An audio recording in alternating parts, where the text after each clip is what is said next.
Hello दोस्तों, आप सबों का मेरा यूट्यूब चैनल जॉब गेट में बहुत बहुत वेलकम है। मैं आज इस वीडियो में कवर करने वाला हूँ नॉर्थ वेस्टर्न रेलवे की तरफ से जो रेलवे रिक्रूटमेंट निकल कर आई है उसी के बारे में इस वीडियो में मैं तफसील से बताने वाला हूँ। तो आइए मेरे साथ वीडियो में बने रहे। मैं एक एक करके तमाम चीज़ों को बताऊँगा। इसका डेट है जो नोटिफिकेशन रिलीज की गई है वो 2 जनवरी 2024 को ये नोटिफिकेशन रिलीज की गई है और इसका ऑनलाइन सबमिशन स्टार्टिंग डेट है 10 जनवरी 2024। उसके बाद इसका क्लोजिंग डेट है 10 फरवरी 2000 10 फरवरी 2024। उसके बाद देखते हैं इसमें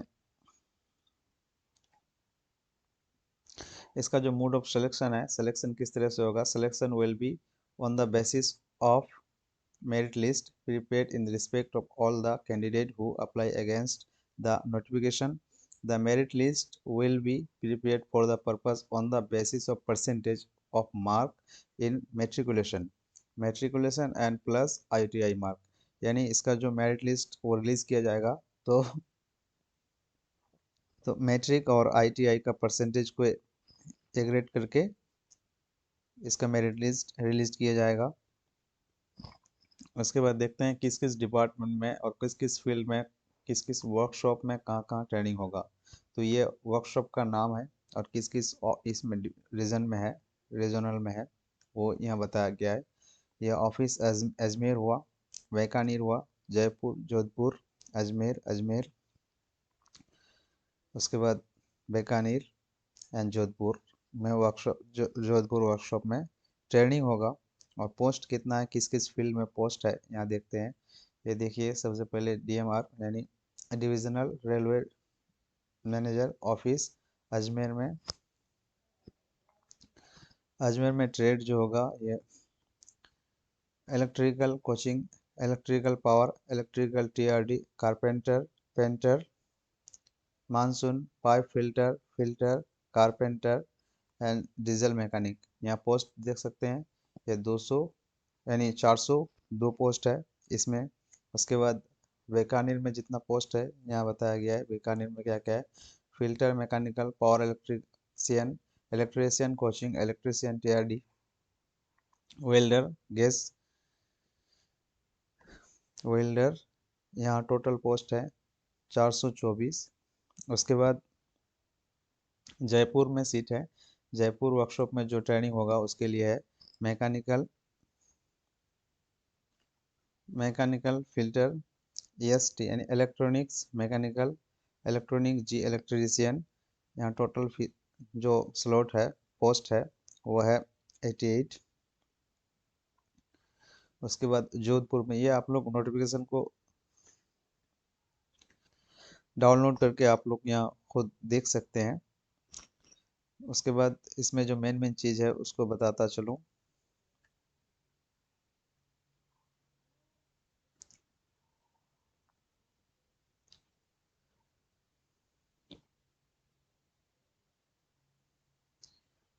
इसके लिए जो है, before applying for any discipline the candidate should have ensured that he और she fulfils all the eligibility norms के मुताबिक तमाम इस कैंडिडेट का इसमें एलिजिबल होता है कि नहीं। और एलिजिबिलिटी कंडीशन दो कैंडिडेट का एज लगेगा। Candidate should have completed 15 years यानी 15 years and upper as is 24 यानी 24 और 15 के दरमियान जिसका एज है वो अप्लाई कर सकते हैं। उसके बाद 5 years in case of SC/ST candidate and 3 years of OBC candidate relaxable है। उसके बाद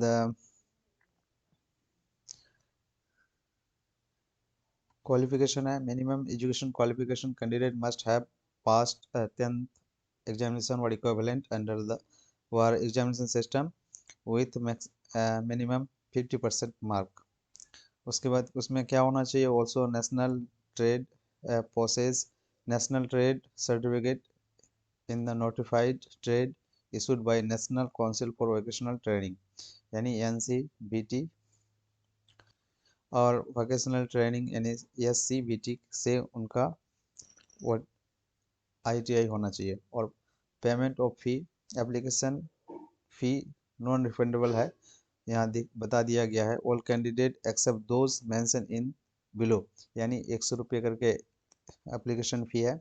और SC ST person with benchmark disabilities को और वोमेन का नील है, यानी उसके लिए एप्लीकेशन फ़ी नील है, उसको फ़ी देने की ज़रूरत